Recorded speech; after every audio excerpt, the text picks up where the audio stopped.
Hi, this is Deb from Deb's Days. It's Tutorial Tuesday, and today we're going to make a spring flower table runner. It's approximately 14 by 60 inches, give or take an inch.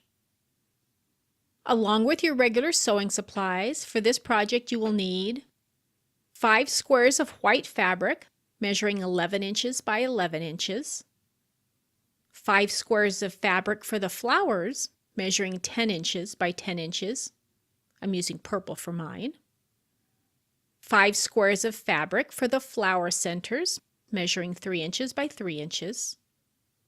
1.5 inch wide strips of yellow fabric. Since this table runner is around 60 inches long, you'll find you're going to need to piece some of these strips together. A 14 inch by 60 inch piece of batting. I'm using cotton. A 16 inch by 62 inch piece of fabric for the backing. Again here I had to do some piecing to get enough fabric to cover the back. Heat and bond.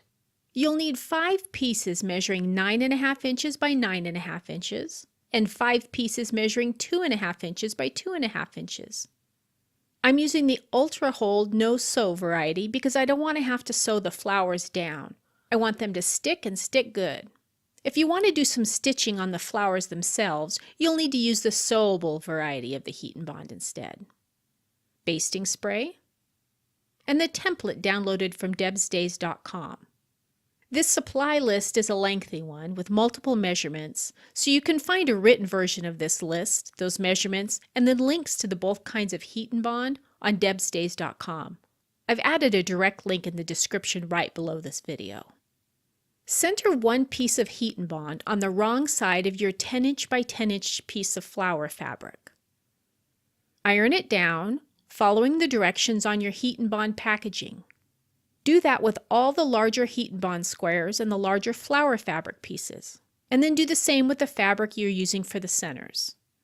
You want to get all that heat and bond adhered to the back side of all your flower fabrics and all your flower center pieces.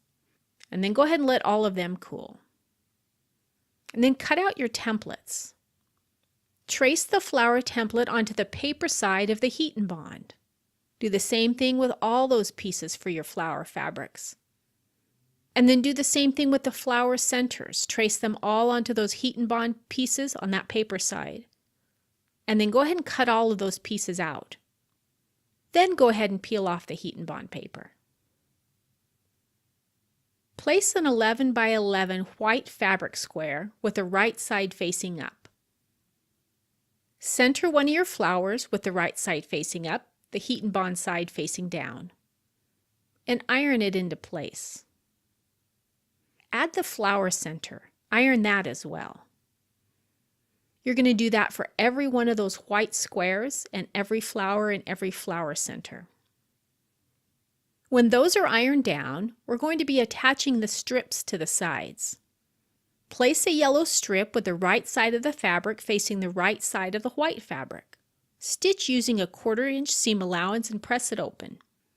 Make sure you're pressing everything towards the yellow strip so the seams won't be seen through the white fabric. Attach a white block to the strip. Then attach a yellow strip to the side of that block. Then attach a white block. Then a yellow strip.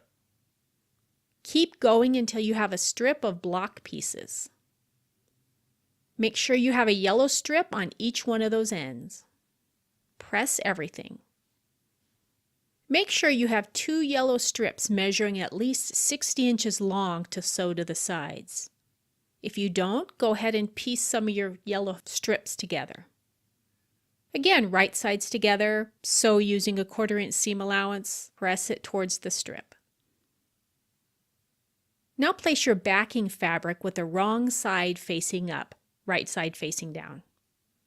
Center the batting on top of that. Place your table runner on top of that with the right side facing up.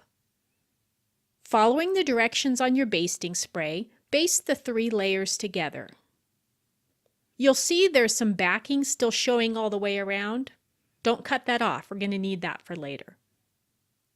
Use a straight stitch to sew in the places where the seams meet, like in between the strips and the white fabrics. That's what we call stitch in the ditch. You can also add some additional quilting if you'd like.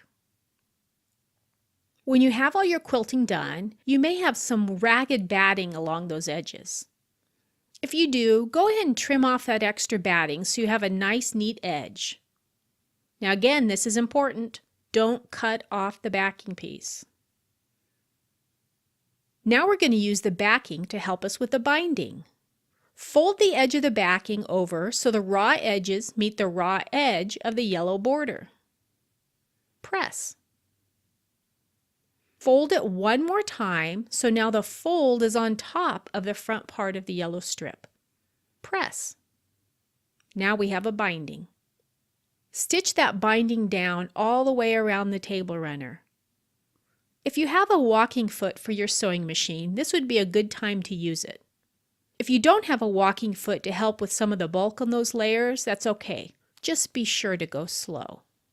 Either way, you'll have a spring flower table runner. If you'd like to see more sewing and craft projects like this one, don't forget to subscribe to my YouTube channel. And stop by the blog at debsdays.com. You'll find free patterns, supply lists, and links to more sewing and crafting videos. See you next week with another project.